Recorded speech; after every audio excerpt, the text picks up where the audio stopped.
Welcome back to my channel. My name is Lachey, and today's video we're going to be doing the 2024 Book Boyfriend wrap up.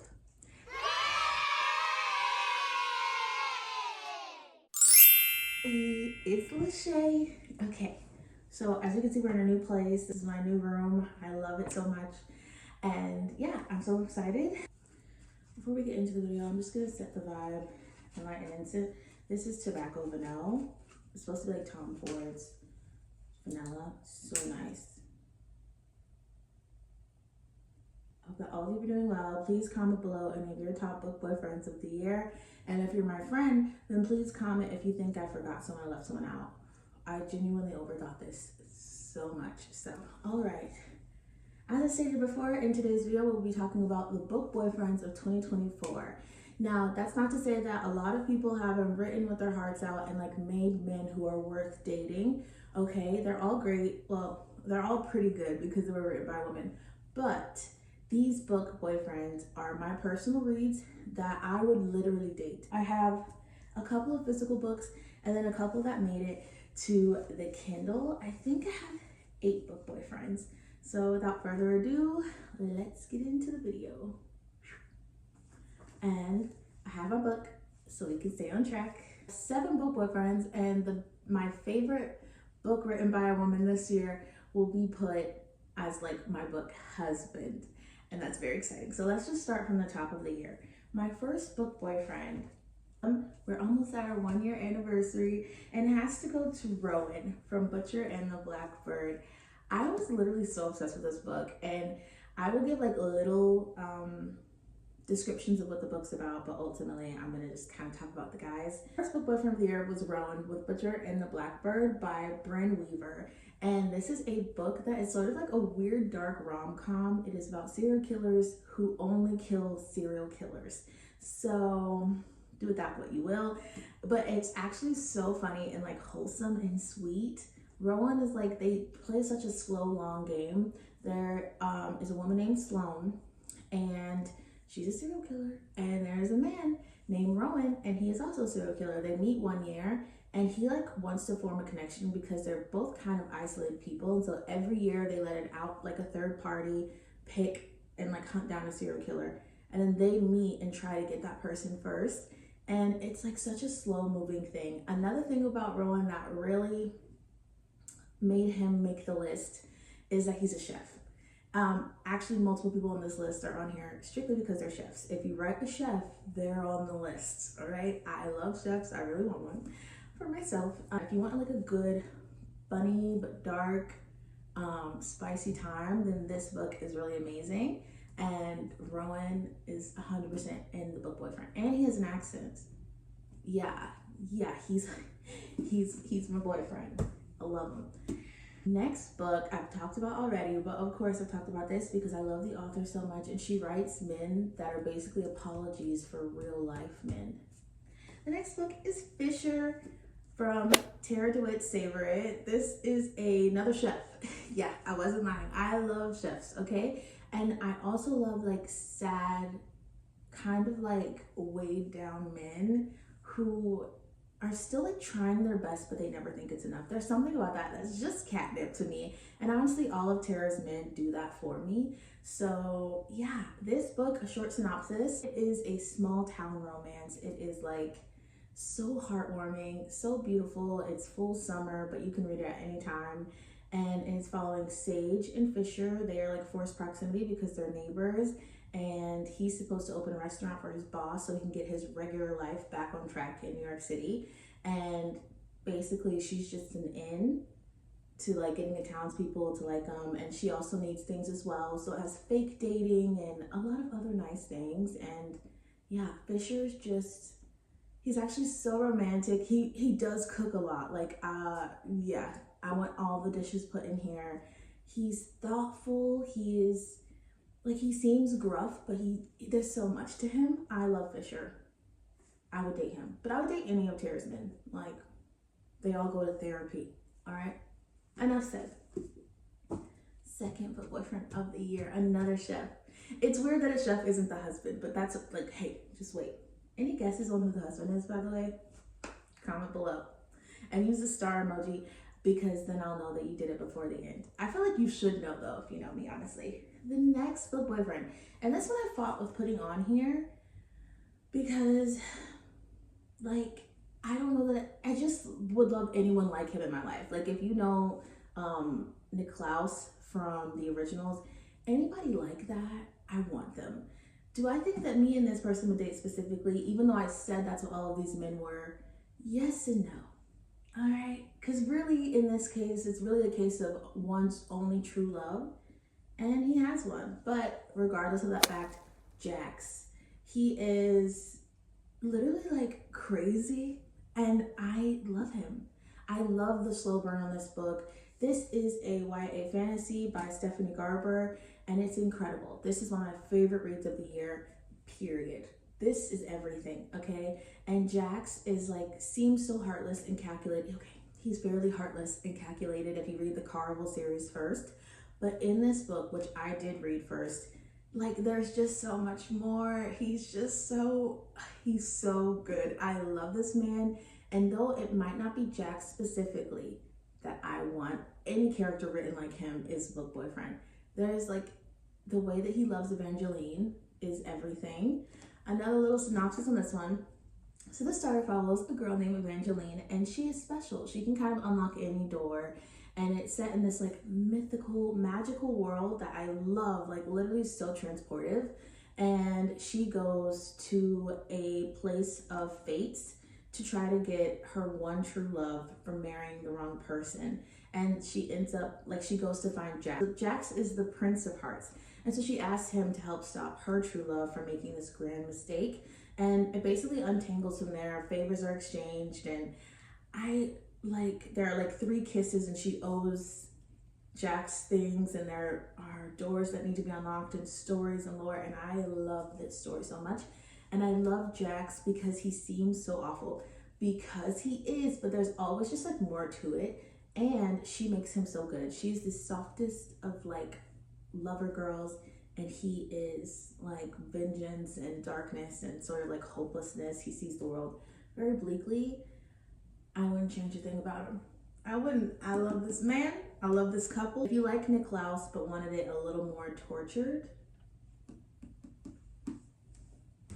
it's so good.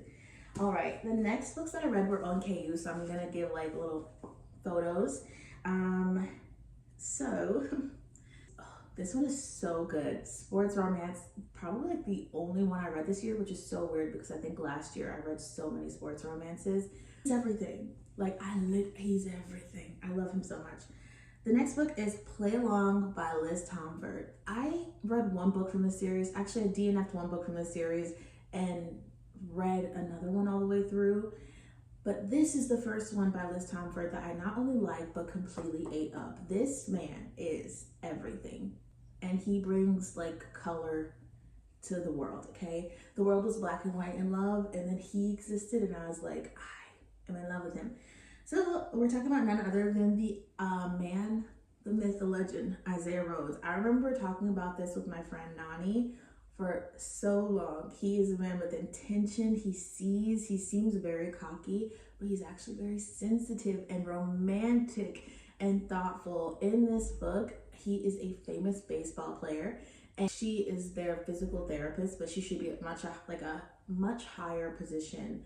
But read the book and you'll find out why. But basically they go to Vegas, and it is a like sort of accidental Vegas wedding. Yeah. And then after that, it's just like, it comes in, like they wanted to keep it a secret, but it gets out everywhere. So then it's like fake dating, but we're actually married. And it's just amazing. Like, this man knows how to make a woman he's worked with and yearned for years into a wife who stays. Yeah, it's beautiful. It's one of my favorite reads. And again, the only sports romance that I can think of, I think this is the only one all year. And it's so good. Everything about it. I loved it. Like, I want to own it. But it's on Kindle Unlimited, so enjoy that. He was amazing. Like, when I tell you, I really loved him. And I love a golden retriever guy with a black cat woman, because it's just like, they are harder to love. They're not for everyone, but those who they are for, just, it's beautiful. It's everything. All right. The next book that I read that I loved is another man. He's a man, all right, you guys. And it is Sinful Sacrifice by Charity Farrell. And the guy's name is Damian Bellini. I hope I said his name right. But it is a part of a really great series. This is one of those girls who can do like very dark, like hard mafia men, but it actually really works. Every man that she writes as well in this whole like mafia series, I've been like, he's so rude and I don't like him at all. And then before I know it, I'm like, the things that they do for their woman. In this book, it is a like forbidden love, which I adore. Give me forbidden all the time. I love yearning so much. I feel like that's a trend lately, but I have always loved yearning. Okay, make it near impossible for them to be together, and I'm there. I'm sad. And it's, yeah, forbidden romance. It is so good. It's spicy, it's dark, it's fun. And this man, the reason that he's on this list is because he does not give up. When you say no, he figures out how. The first time they ever date at all, she talks about how she won't marry anyone unless she like puts all these stipulations, and he starts writing them down. And then like I think he asked her like the amount of time until she would consider it, and she gives him a date, and then he jots that down that he can propose on that date. This is a man who's very serious, and I love him for that. He's amazing. The whole series, read it. And it's all on Kindle Unlimited. Next book, man, that I really liked is my last physical read of the book. This is You Again.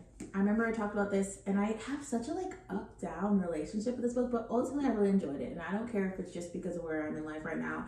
I did. And another reason that this man, what's his name again? That this man, Josh, is on this list, other than being grumpy and sort of like, you know what's weird? The author mentions he's ugly a lot, and actually like kind of like ugly-ish dudes. I don't know why. Look, I wish I could just like other hot people.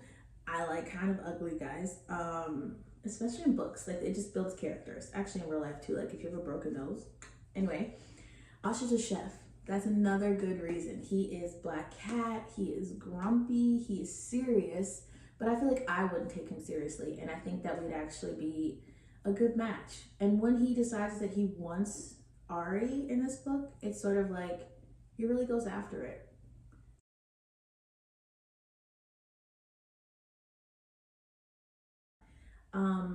Is he really on this list because we would make a really good couple? He's on here because he's a chef. And also, like, he's good in other ways, but ultimately, he's a chef. And that makes 3 for the year. He's the last chef. And I'm sad about that. I want there to be more chefs every year. Every year, we should try to aim for 3 chefs for me, I guess. Another great read. Like, literally, so good. It is summer. It's a When Harry Met Sally kind of bookish telling. It is enemies to sort of friends to we're both in the dumps, let's get through it together, to friends without benefits, to very quickly like we're meant to be together, let's stop playing games. And then of course the classic New Year's Eve in New York romantic moment. I really liked it. And I really like Josh, and I'm sure he has other great attributes, but being a chef, that's the main one. Also, he does believe in soulmates, which I think is beautiful. Okay. Next man that I really loved was like a recent read, and it is Nico Atano from The House of Bane and Blood. I loved him so much. I didn't know if I was going to add fantasy men on here, not because I don't usually have them, but because I was like, oh, like how can I compare them to humans? But let's take away the very hot, tattooed, muscular, one metal-armed man who can actually like do powers through his arm. Let's take that away, and he's still just a man who would do anything for his woman. He's so dark, but actually like I love when men have a like set of their own laws that are everything to them. The way that he protects his family, the way that he is, I don't know, I love Nico. I love him. And when he falls in love with her, like at one point, he literally will say that there's like nothing higher than her. Like the mission, they had like a mission, but nothing was meant to, this was the main thing, was keeping her safe. That's hot fire. I love him. He would do anything for his family. He would do anything for his woman. And even when he was an enemy, like I just feel like he was still respectful. If you like Peaky Blinders, I'm telling you, it's very much that. And I have a thing for that kind of guy. This guy and me could work. I mean, even when she was mean to him and kind of catty, like he can just handle. He manages. He's great. and I like him a lot. He's actually on here for a reason. He doesn't cook at all. His grandma cooks, and I would still get with this man. All right. And the last final man, okay? Are we surprised? We're getting to the last one. Let me make sure. I don't want to miss anybody. Okay. It's been a good year for reading. I'm at 71 books that I've read right now, but in the end, my bookish goal is to have 75 books. That's my story graph, and I already took it down by 10. So I have 4 more books till I hit my reading goal. It's gonna get done. Final man and the husband, honestly. Because I've never not thought about him since I read him. And I had a hard time choosing him as a husband because my other husbands have been husbands for so long. I know I sound delusional, and we're in a girl's corner, okay? It's a safe place. But the husband of 2024, because there's no one else coming. I know that I have a few more books to read. I doubt it. I doubt I'm gonna be like, I missed out on a boyfriend. I'd like to eat my words later, but 71 books and 8 boyfriends. Yeah. The last man and the husband. Oh, I was supposed to get a ring pop. That's okay. And the husband next year of 2024 is none other than Miles from Funny Story by Emily Henry. I know. He is everything to me. When I tell you that I pick up that book too many times a year just for like comfort and everything, but ultimately like what he says to her. Unfortunately, Daphne is fairly similar to me in the sense that she just doesn't think anyone wants to stay. And she is, I don't know, she's lovely and everything. We're not too similar, but there are definitely similarities. And I think that the way that he takes care with her, the way that he wants to know her order for drinking, like he tries to surprise her with coffee. She doesn't drink coffee. And she's like, says, oh, I don't drink coffee, I like chai. And he literally goes, chai, like everything about him. There are so many moments in that book. Like it's so serious.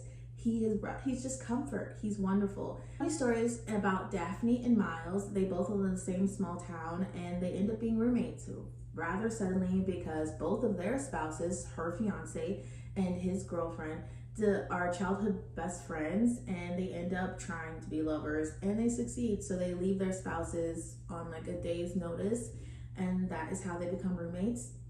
There is not an instant attraction there, and it is sort of like a friends in misery to high interest in each other, but we shouldn't, like literally we can't, to lovers. It is so beautiful. And when I tell you this couple is everything, they're so good together. And also that like Miles, the way that he loves her, the way that he shows up, even when you think he's not showing up, I promise he's showing up. And everything about him, all of like dates before they were even romantic, yeah, he is like, I would be friends to lovers with him. And I don't feel that way about a lot of people, but like he is just so sweet.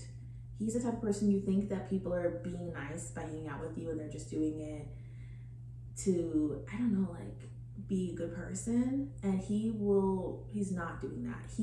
He makes every person feel special. He's just the loveliest guy. And so that is why Miles is the husband of the year. And that's the end of the video. I mean, I hope that you enjoyed this. I hope that you found a couple of new reads. Let me know your bookish boyfriends. Did we have any of those same ones? I know some of us had Miles, okay? Because he's amazing. Are there any that you guys thought I would pick that I didn't? I was very selective, okay? Other than if they were chefs, that was just instantly on the list. Yeah, and if you have recommendations based off of if we have the same taste, please also put them below. Thank you so much for watching this video and hanging out with me. And until next time, I'll see you in the next video. So wherever you are in this world, I hope you're having a wonderful day, evening, night, and life. And I'll see you later.